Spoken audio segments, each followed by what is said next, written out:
Ezekiel chapter 41. After that, the man brought me into the sanctuary of the temple. He measured the walls on either side of its doorway, and they were 10.5 feet thick.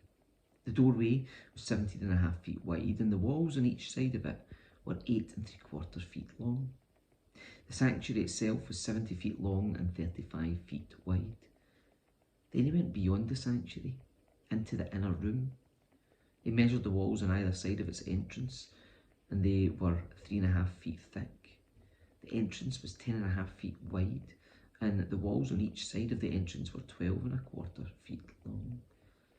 The inner room of the sanctuary was 35 feet long and 35 feet wide. This, he told me, is the most holy place. Then he measured the wall of the temple, and it was 10.5 feet thick. There was a row of rooms along the outside wall. Each room was 7 feet wide.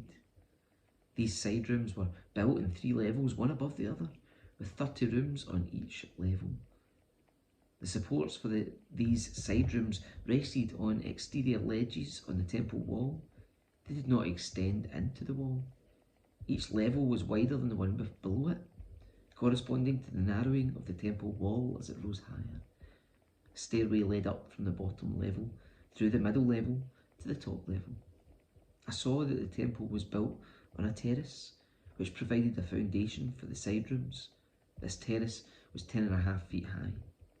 The outer wall of the temple's side rooms was 8.75 feet thick. This left an open area between these side rooms and the row of rooms along the outer wall of the inner courtyard. This open area was 35 feet wide, and it went all the way around the temple. 2 doors opened from the side rooms into the terrace yard, which was 8.75 feet wide. One door faced north and the other south.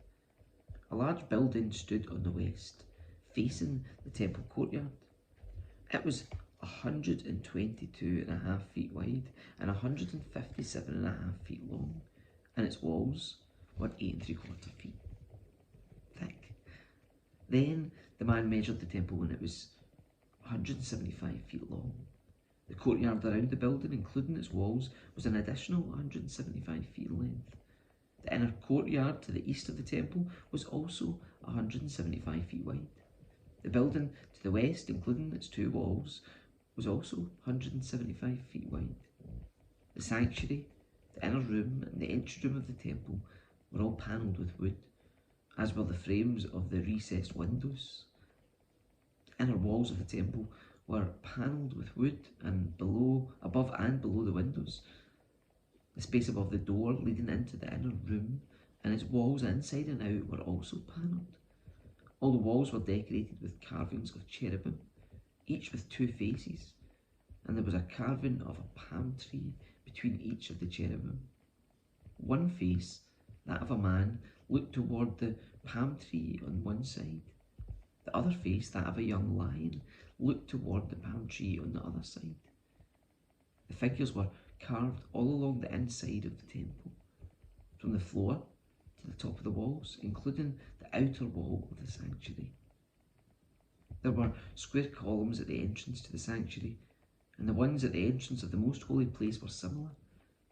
There was an altar made of wood, 5.25 feet high and 3.5 feet across. Its corners, base, and sides were all made of wood. This, the man told me, is the table that stands in the Lord's presence. Both the sanctuary and the most holy place had double doorways, each with 2 swinging doors. The doors leading into the sanctuary were decorated with carved cherubim and palm trees, just as on the walls. And there was a wooden roof at the front of the entry to the temple. On both sides of the entry room were recessed windows decorated with carved palm trees. The side rooms along the outside wall also had roofs.